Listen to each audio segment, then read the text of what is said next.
3 days after the battle, the Velthari system was quiet. The Krell were gone.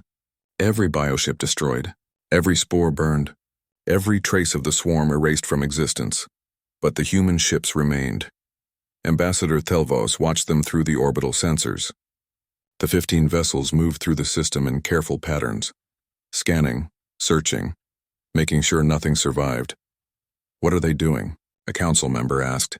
"Being thorough," Thelvos replied. He had learned to respect human thoroughness, and to fear it. Dr. Park Hana stood on the surface of the 4th planet, the one the Krell had begun consuming before the battle. Her team collected samples from the burnt remains, biological material, genetic data, everything that could be learned about the Krell. "Doctor, we have enough samples," her assistant said. "Should we bring them back to the ship?" Hana looked at the containers. Hundreds of samples, years of research potential. Then she shook her head. "Incinerate them." "What?" "But these could help us understand." "No," Hana said firmly. "The Krell cannot be allowed to exist in any form. Not even as samples. Not even as data. We take recordings. We take genetic sequences, but no physical material leaves the system." She watched as the samples were burned, turned to ash, scattered to the wind. The Krell had been a disease, and diseases needed complete sterilization. On the Velthari homeworld, preparations were underway for a massive celebration. The council wanted to honor their saviors. They planned parades, speeches, monuments. They wanted to send recordings of the battle to the Galactic Union, show everyone how the humans had saved them. Admiral Kang Hyun received the invitation to the celebration. He read it carefully, then contacted Ambassador Thelvos. "We appreciate the gesture," Kang said politely. "But we must decline." Thelvos appeared on screen, looking confused. "Admiral, you saved our entire civilization. The least we can do is honor you publicly. That will not be possible." "Why not?"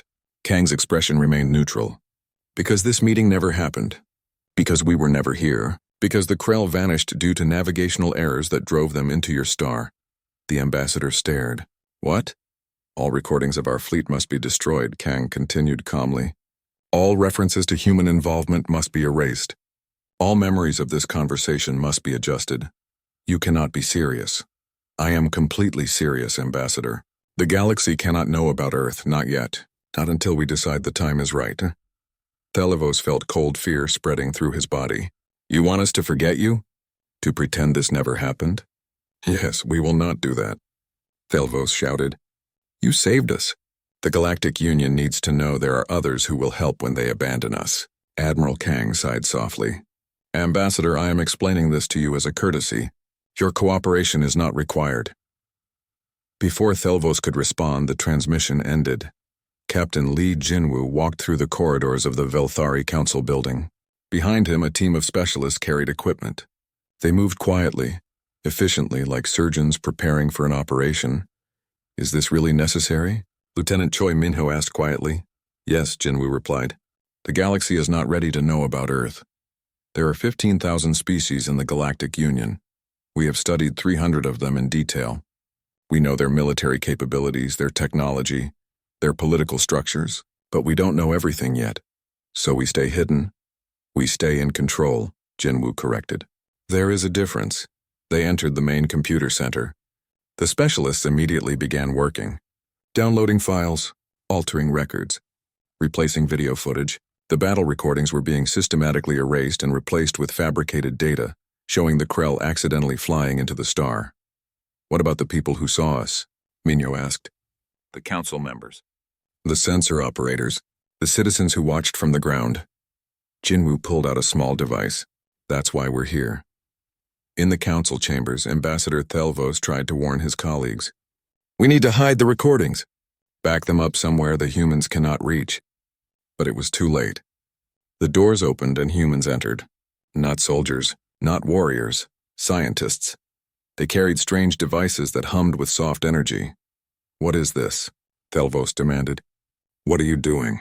Commander Baek Yuna stepped forward. She was smaller than most humans, but moved with the same predatory grace. "Ambassador, we developed memory adjustment technology from studying Earth's deep-sea creatures. Certain species can alter their neural patterns to survive extreme environments. We adapted that biology for our needs. You're going to erase our memories?" Adjust them, Yuna corrected. You will remember the Krell attack. You will remember your fear. You will remember the joy of survival. But you will not remember us. You will believe the Krell made a navigational error and flew into your star. This is wrong, Thelvos shouted. We have a right to our own memories. Our own history. Yuna's expression softened slightly. I know this seems cruel, but consider the alternative. If the galaxy learns about Earth, they will come. Thousands of species, each wanting something. Alliance, technology, protection. We are not ready for that attention. We need more time to prepare. Prepare for what? For first contact, Yuna replied. On our terms. When we decide. Not when the galaxy decides for us. Thelvos understood then. The humans weren't hiding out of fear. They were hiding because they wanted to control how and when they revealed themselves. They were studying the galaxy like scientists studying bacteria in a dish. We are not your experiment, Thelvos said quietly. No, Yuna agreed. You are not. But you are a potential problem that needed solving. The Krell threatened you. The Krell threatened our security. We solved both problems. Now we ensure that solution stays quiet. The device is activated. Soft light filled the room. Thelvos tried to remember, tried to hold on to the memory of black ships and forward-facing eyes, but it slipped away like water through his fingers. Young Officer Kilson sat at his station and reviewed the sensor logs. Something was wrong. There were gaps in the data, blank spaces where recordings should be. He found fragments, pieces of corrupted files. One showed a strange ship with a black hull. Another showed a bipedal figure with predatory features, but the files were damaged, unreadable, probably just sensor glitches during the battle. Kilson deleted the corrupted files and moved on. The Krell were gone. That was all that mattered. On the EDS Observer, Dr. Park Hana wrote her final report. She was one of the few humans exempt from the memory adjustment protocol. Scientists needed to remember, to learn, to understand. The Velthari will not remember us, she wrote. In 3 days we will leave this system. They will believe they survived through luck, through the Krell's mistake. They will never know that Earth's predators hunted here. She paused and added, over the past 12 years we have conducted 47 similar operations. Species threatened by pirates, by natural disasters, by aggressive neighbors. We help them all. And they remember none of it. We are the galaxy's invisible protectors, or perhaps its invisible manipulators. I'm no longer sure there is a difference. Lieutenant Choi Minho found Captain Jinwoo in the observation deck.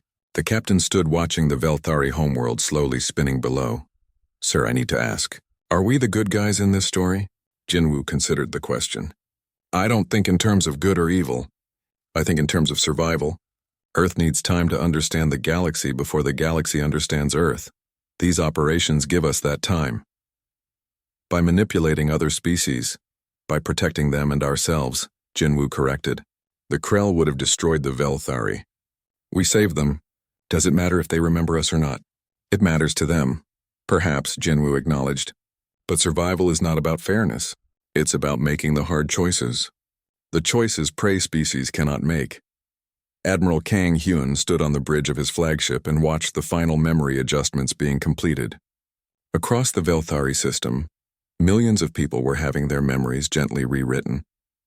The trauma would remain. The fear, the relief.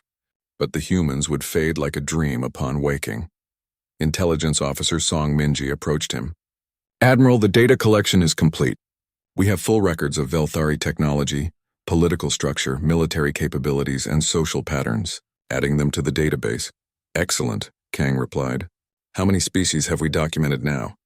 317 with detailed analysis.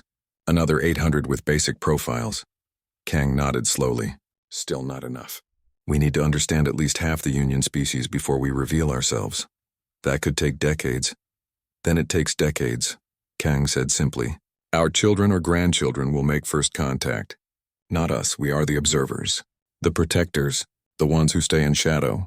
And if other species discover us before we're ready, Kang's expression grew cold. Then we do what apex predators have always done.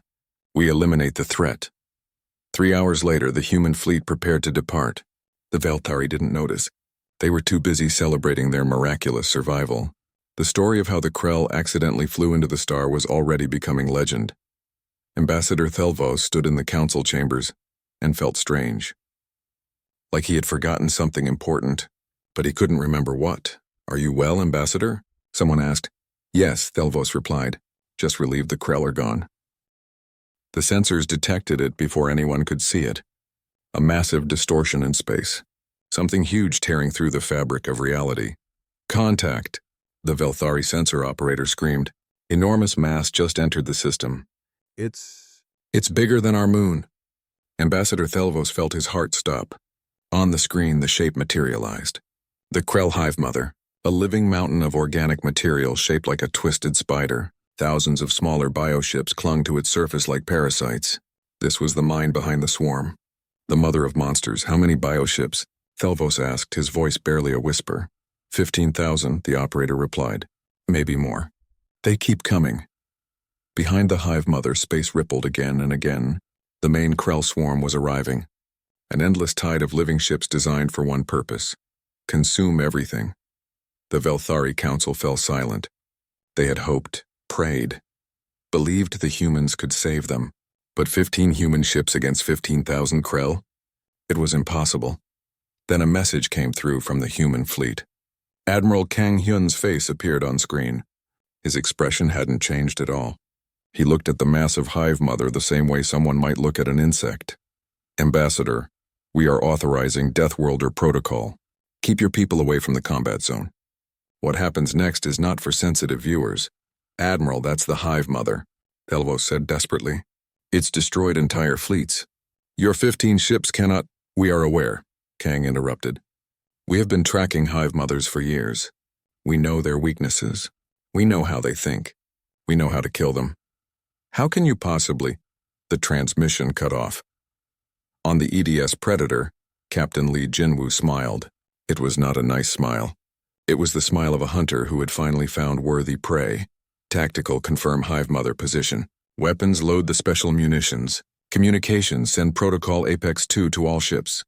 "Protocol Apex 2 confirmed," his tactical officer replied. "All ships acknowledge." "They're excited, sir?" "Good, they should be. We've been waiting for this." The Krell Hive Mother released a chemical signal, pheromones that spread through space, calling all swarm elements to converge. It was a tactic that had worked for thousands of years. Overwhelming force. Simple, effective, unstoppable. But the Krell had never fought humans before. The human ships didn't retreat. Instead, they spread out in a pattern that made no sense to the Velthari observers. Some moved toward the Hive Mother. Others drifted toward the outer edges of the swarm. A few simply stayed still as if waiting. "What are they doing?" a council member asked in confusion. Dr. Park Hana watched from the observer and understood. "They're not preparing to fight. They're preparing to herd." "Herd? Watch." The EDS Hunter flew directly toward a cluster of Krell bioships. Engineer Namte fired, but not to kill.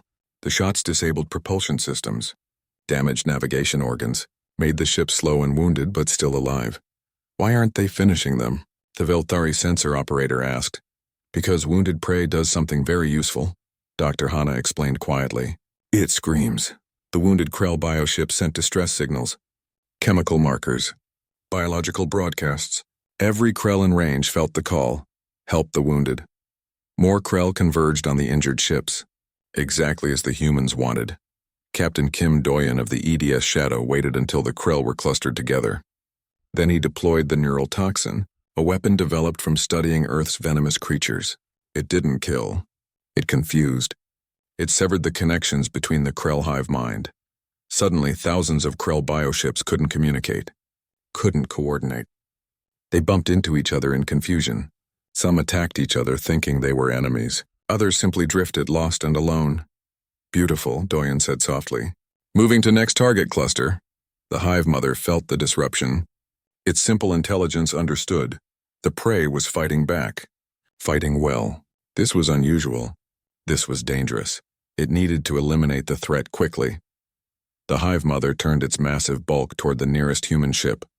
The EDS Reaper. Commander Yoon Sora watched the giant creature accelerate toward her. "Tons and tons of organic killing machine. Should we move?" her helmsman asked nervously. "No," Sora replied calmly. "Hold position. Let it come." The hive mother was almost on them when Sora gave the order. "Fire gravity lance." A beam of pure gravitational force struck the hive mother, not to destroy it, to change its course. The massive creature found itself pulled off trajectory, dragging past the Reaper and tumbling toward the system's star. Target redirected, Sora reported. Next phase. Major Han Jisoo stood in the boarding craft with his marine team. They were humans, which meant they were predators. And predators didn't just kill from a distance. Sometimes they got up close. Target that disabled Krell cruiser, Jisoo ordered. We're going inside. The Marines landed on the Krell bioship's hull and cut their way in. Inside was a nightmare. Organic corridors. Living walls. Everything pulsing and breathing. It smelled like rot and chemicals. Find the neural nodes, Jisoo commanded. Destroy them but leave the creature alive. Why alive, sir? A young Marine asked. Because we want it to suffer. We want it to scream. We want every Krell in range to know what happens when they attack our territory. The Marines moved through the ship with brutal efficiency. They found the neural nodes and destroyed them one by one. The Krell ship writhed in agony, broadcasting distress signals across all frequencies. Other Krell felt the pain, felt the fear. And for the first time in their existence, the Krell swarm hesitated. Admiral Kang Hyun watched the battle unfold like a chess master watching his pieces move. Everything was going according to plan. The Krell were being herded, confused, isolated, and now frightened. All ships begin Phase 3. Drive them toward the star. The human ships moved in perfect coordination, each one pushing Krell bioships in a specific direction. The Krell tried to escape, but every route was blocked. Every path led toward the system's yellow star. Lieutenant Choi Minho finally understood what was happening. We're not just killing them. We're exterminating them. Captain Jinwoo nodded. The Krell reproduce by spreading spores. Those spores can survive in space for years. If we just kill them, some might drift away and regenerate. We need to make sure nothing survives. So we're burning them. Completely. The Velthari watched in horror as thousands of Krell bioships were systematically driven toward their star. The human weapons didn't destroy them. Didn't show mercy. They herded the Krell like animals to slaughter. This is barbaric, one council member shouted. They're torturing them! Ambassador Thelvos watched the screens with dead eyes. They're being thorough. The Krell showed no mercy to anyone they consumed. The humans are ensuring they never hurt anyone again. But this is survival, Thelvos finished. This is what survival looks like when predators do it. The hive mother felt half its swarm dying, burning, screaming. For the first time in its long existence, it felt something new, fear. It tried to escape, tried to open a portal to slip space and flee. But Captain Kim Doyen was waiting. The EDS shadow sat directly in the escape vector. Doyen had calculated where the hive mother would run before the creature even knew it would run. We already knew where you'd go, Doyen said quietly as he fired. The gravity lance tore through the hive mother's portal generators. The massive creature screamed, a sound that echoed across space, a sound of pain and terror and disbelief. Target disabled, Doyen reported. She's not going anywhere. Admiral Kang's voice came through the fleet channel. All ships, final phase. Send it to the star. 15 human ships surrounded the hive mother. Their gravity weapons activated simultaneously. The giant creature was pulled, dragged, pushed toward the burning star. It tried to resist, tried to fight, but it was alone. Its swarm was dying or dead. Its escape was cut off. The humans had hunted it perfectly. As the hive mother fell toward the star, Captain Lee Jinwoo watched without emotion. Confirm complete elimination. I want every spore burned, every egg sac destroyed. Nothing survives. Confirmed, his sensor operator replied. Total extinction of Krell presence in this system. On the Velthari homeworld, people watched the sky, watched as their star grew briefly brighter as it consumed the Krell swarm. They cheered, celebrated, threw parties. But in the command center, Ambassador Thelvos sat in silence. They had been saved. But they had also seen something terrifying. The complete and total efficiency of Earth's predators. The humans hadn't just defeated the Krell, they had erased them, made them vanish as if they never existed, and they had done it without breaking a sweat. The Krell swarm moved through space like a plague. Thousands of bioships, each one a living weapon designed to consume and destroy. They had been unstoppable for centuries. Entire civilizations had fallen before them. The Velthari would be next, then the human ships went dark. What's happening? Ambassador Thelvo shouted at his sensor operators. Where did the human fleet go? They just disappeared, the operator said in confusion. All 15 ships vanished from our sensors. No energy signatures. No heat readings, nothing. Did they abandon us? One of the council members asked in panic. Thelvo stared at the empty space where the human ships had been. Had they run away? Had Earth decided the Velthari weren't worth saving after all? But something felt wrong about that. The humans hadn't seemed like the type to run from anything. In the cold darkness of space, the EDS Predator drifted silently. Its black hull absorbed sensor sweeps like a shadow swallowing light. Inside the ship, Captain Jinwoo watched the Krell swarm on his screens. They think we left, his tactical officer said with amusement. Good, Jinwoo replied. Let them think that. The prey always relaxes when the predator seems to leave. The Krell are accelerating, Commander Yoon Sora reported from the EDS Reaper. They're pushing toward the Velthari homeworld. They think they've won. Admiral Kang Hyun's voice came through the fleet communication channel. It was calm and cold. All ships. Protocol Apex is now active. Begin the hunt. 15 human ships began to move, but not like a military fleet. They moved like wolves, like sharks, like the apex predators of Earth finding their prey. The first Krell bioship died without ever knowing what hit it. Captain Kim Doyen of the EDS Shadow had positioned his ship directly in the Krell's path. He waited until the bioship was close enough to almost touch. Then he fired. But the weapons weren't designed to destroy. They were designed to cripple. The electromagnetic pulse cut through the Krell bioship like a knife through flesh. The creature screamed, its neural pathways severed from the hive mind. Confused and alone, it began attacking nearby Krell ships, thinking they were enemies.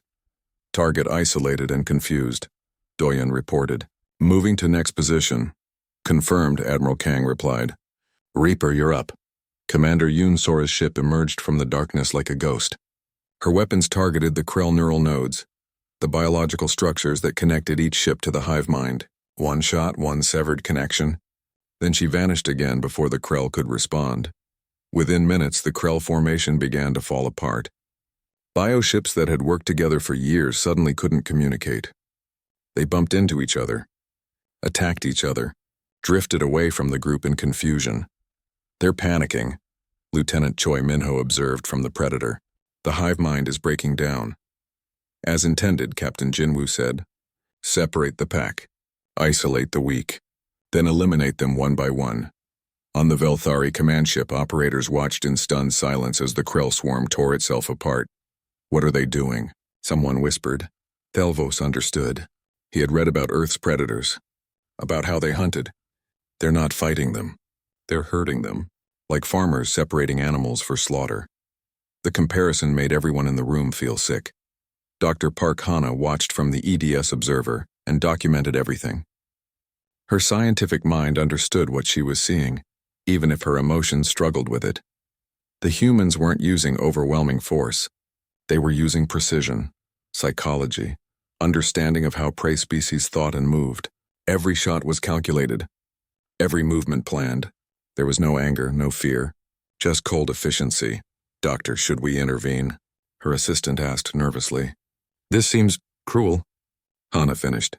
Perhaps, but effective. The Krell have consumed billions of lives. They will consume billions more if they're not stopped. This is the price of survival, she made a note in her log. The crew doesn't see enemies. They see an invasive species that must be eradicated, like clearing weeds from a garden. Engineer Namte laughed as his weapon systems tore through another Krell bioship. The creature tried to escape, but the EDS hunter was faster. Always faster. That's 23 for us, Tay said cheerfully. How many does the Predator have? This isn't a competition, his captain replied. Everything is a competition. The Krell began to understand they were being hunted. Their simple programming tried to adapt. The remaining bioships formed a defensive cluster, trying to protect each other. They're learning, Commander Yoon Sora reported, adjusting tactics. Good, Admiral Kang replied. That means they're thinking. Thinking prey make mistakes, he was right. The Krell cluster created a perfect target. One group, one location, easy to surround. The human ships moved into position without orders. Each captain knew exactly where to go. They had trained for this, practiced it. Humans had spent thousands of years hunting in packs. It was in their blood. On my mark, Admiral Kang said.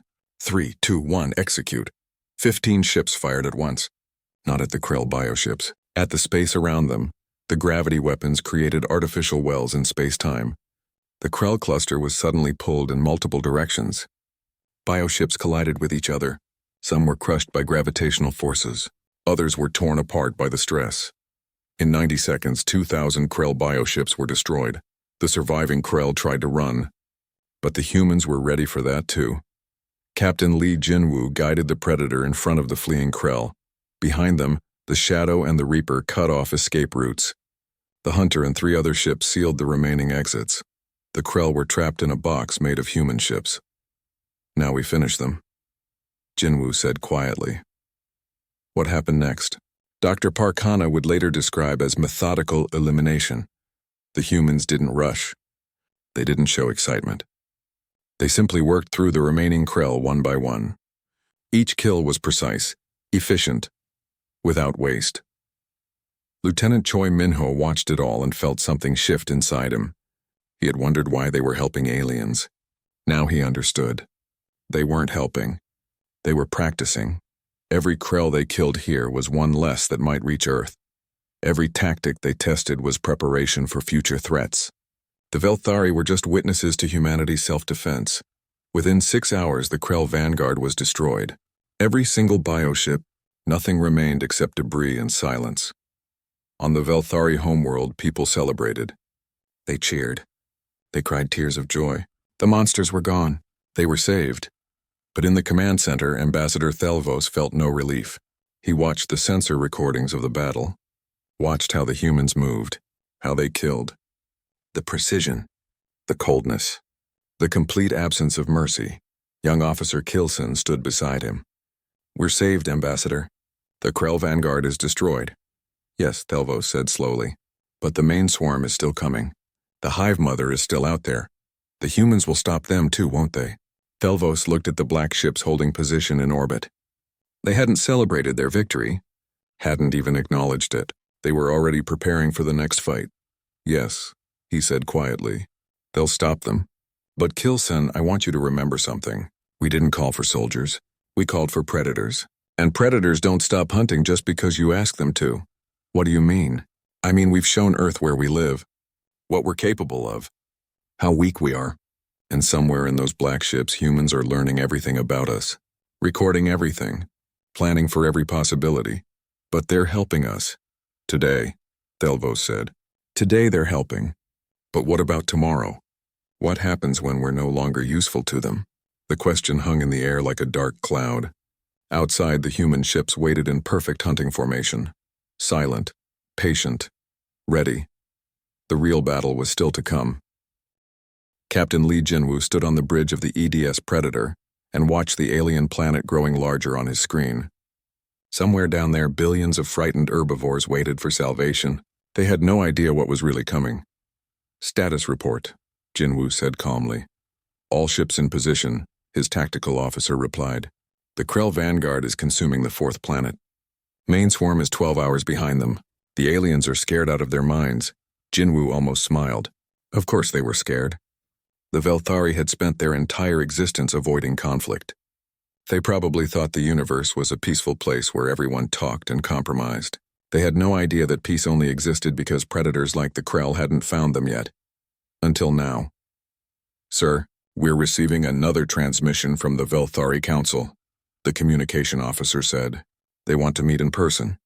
They're asking when the main battle fleet will arrive. Tell them I'll dock within the hour, Jinwoo replied. And tell them this is the main battle fleet. On the other side of the system, Dr. Park Hana stood in the laboratory of the EDS Observer. Through the windows, she could see the Velthari homeworld, a beautiful planet with blue oceans and green continents. It reminded her of Earth before humans had industrialized it. Doctor, we're getting biological readings from the Velthari, her assistant said. Forearms, herbivorous digestive system, eyes on the sides of their heads for watching predators. They're classic prey species. Hana nodded slowly. This was going to be difficult. Prey species and predator species thought differently. They saw the world differently. The Velthari would never truly understand what humans were about to do. Make sure you document everything, Hana said. This is first contact with a galactic species. Everything we do here will be studied for years. Should we try to make them comfortable? The assistant asked. Hana shook her head. That would be lying. They need to understand what we are. Better they learn now than later. 1 hour later, Captain Jinwoo walked through the corridors of the Velthari Council building. Ambassador Thelvos walked beside him along with several guards. The guards kept staring at Jinwoo with their side-facing eyes. They looked ready to run at any moment. Your ships are very different from ours, Thelvos said nervously. We've never seen designs like that. Our ships are built for efficiency, Jinwoo replied. Not comfort or aesthetics. They do what they need to do. And what exactly do they need to do? Jinwoo stopped and looked directly at the ambassador. His forward-facing eyes locked onto Thelvos like a targeting system. They hunt. The ambassador's forehands trembled slightly. Captain, I must be honest with you. When we learned you came from a death world, we were frightened. But we are grateful you answered our call. The Galactic Union abandoned us. You came when no one else would. We didn't come for gratitude, Jinwoo said simply. We came because the Krell need to be eliminated. If they consume your worlds, they'll keep spreading. Eventually, they'll reach human space. We're solving that problem now. They entered the council chambers. 20 Velthari officials sat in a circle. All of them stared at Jinwoo with obvious fear. He could smell it in the air. That prey animal terror when something dangerous entered the room. Admiral Kang Hyun was already there, standing calmly in the center. Next to him stood Commander Yoon Sora from the EDS Reaper and Lieutenant Choi Minho. All three humans stood perfectly still, their eyes scanning the room constantly. Assessing, calculating council members, Admiral Kang said. We have reviewed your sensor data on the Krell swarm. We have identified their hive structure, movement patterns, and biological weaknesses. We will begin operations in 3 hours. One of the council members stood up. Admiral, with respect, our military has been fighting the Krell for weeks.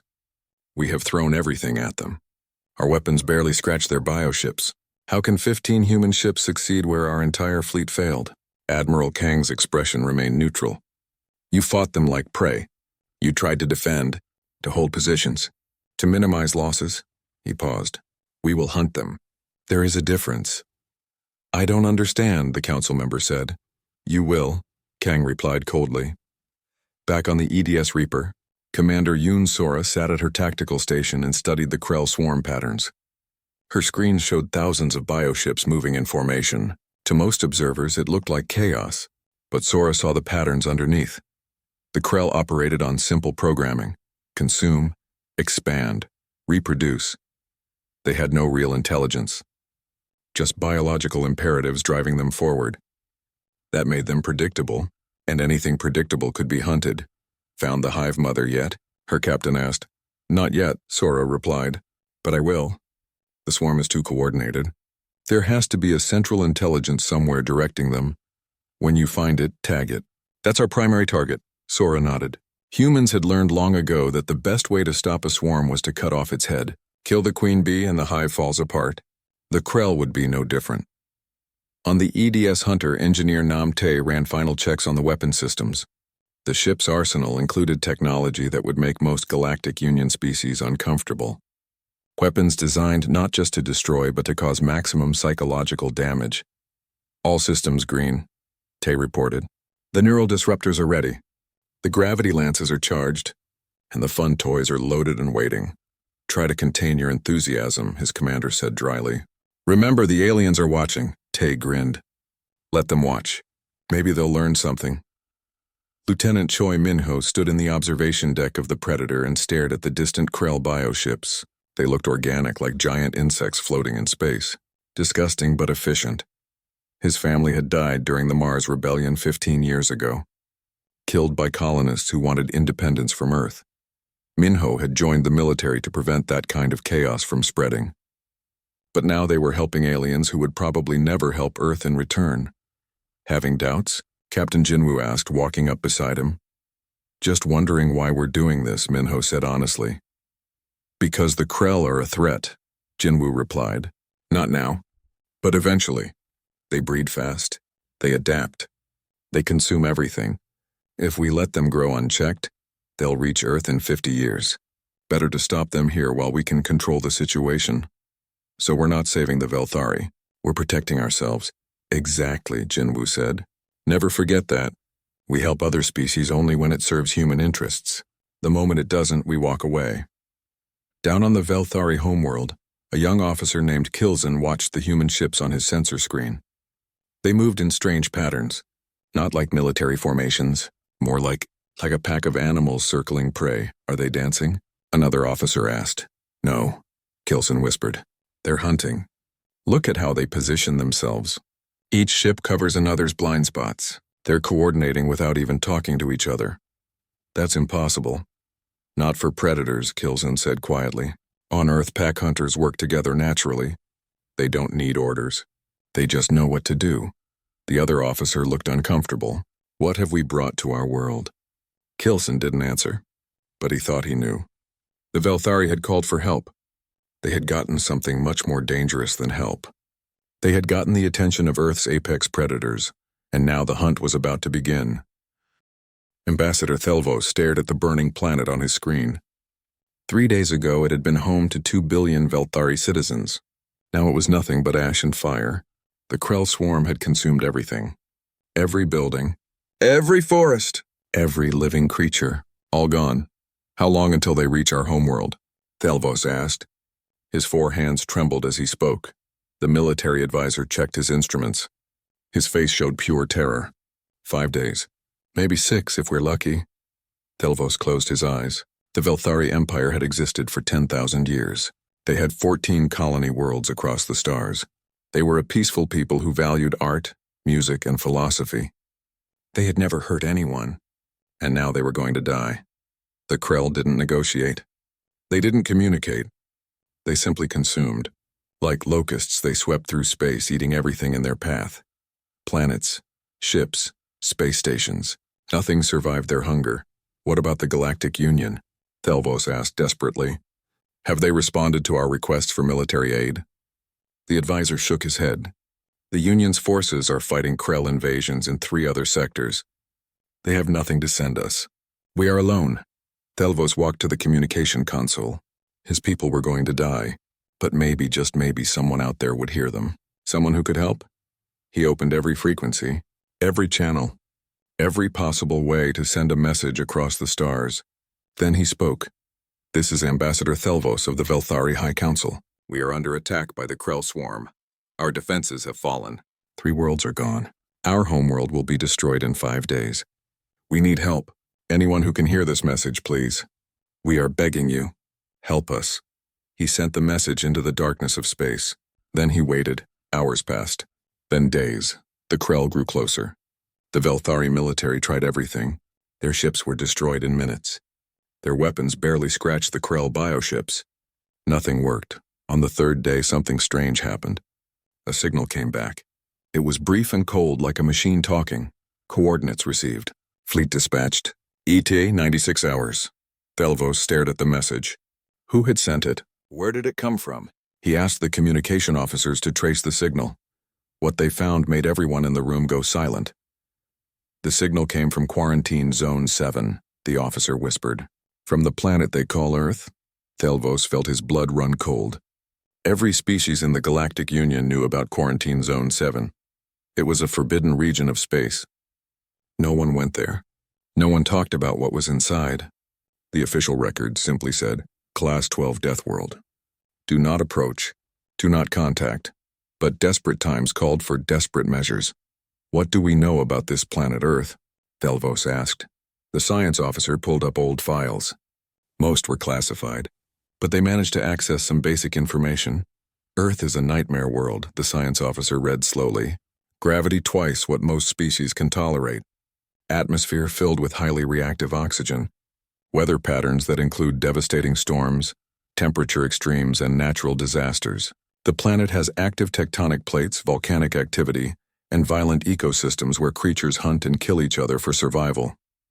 And people live there? Someone asked in horror. The species calls themselves humans. They are apex predators, forward-facing eyes. They evolved to hunt other creatures. According to old observations, their entire planet is a war zone. Everything tries to kill everything else. The humans survived by becoming the most dangerous thing on their world. The room fell silent. They had asked predators for help. Real predators, not like the Krell who were just mindless consumers. These were intelligent hunters from a world of death. Should we tell them not to come? Someone suggested nervously. It's too late, the communication officer said. They're already on their way. Telvos made a decision. We have no choice. The Krell will kill us all. At least with the humans, we have a chance. Over the next 4 days, the Velthari researched everything they could find about humans. Most files were restricted, but they found fragments of information. Humans had been quietly observing the Galactic Union for decades. They had technology that didn't match anything the Union used. They had never made formal contact. Some scientists believed humans were waiting, watching, learning about every species in the galaxy before revealing themselves. The thought was terrifying. On the 4th day, the Krell vanguard entered the outer edge of the Velthari home system. They began consuming the mining stations and small moons. The main swarm would arrive in hours, then the sensors went crazy. Something just entered the system, the sensor operator shouted. Multiple contacts. They're not using standard FTL drives. They just appeared. On the screen, 15 ships materialized out of nowhere. They were unlike anything the Velthari had seen. Black hulls that seemed to absorb light, strange angles and designs. No bright colors or decorations like Union ships. These vessels looked like they were built for one purpose only. Hunting. 15 ships? Telvos said in disbelief. That's their entire fleet? A communication request came through. Telvos accepted it with shaking hands. The face that appeared on the screen made everyone step back. Forward-facing eyes. Predatory features. A calm expression that somehow felt more dangerous than any snarl. Ambassador Telvos, I am Admiral Kang Hyun of the Earth Defense Fleet. We received your distress call. We are here to resolve the situation. His voice was polite, professional, but there was something underneath. Something cold and efficient. Admiral, thank you for coming, Telvos said. But I must ask, is this your entire battle fleet? The Krell swarm has thousands of bioships. Admiral Kang Hyun's expression didn't change. We are aware of the Krell numbers. We have analyzed their tactics, biology, and behavioral patterns. 15 ships are sufficient. But how can 15 ships defeat thousands? The Admiral's eyes seemed to look right through Telvos. You called for help, Ambassador. We are here to provide it. Whether you understand our methods is irrelevant. Now we need all information on Krell positions, movement patterns, and nesting behaviors. We will begin operations immediately. The screen went dark. Telvos looked at his council. They all shared the same thought. They had called for rescue. But looking at those black ships maintaining perfect hunting formations in the darkness of space, Telvos wondered if they had made a terrible mistake. The humans weren't here to save them. They were here to hunt.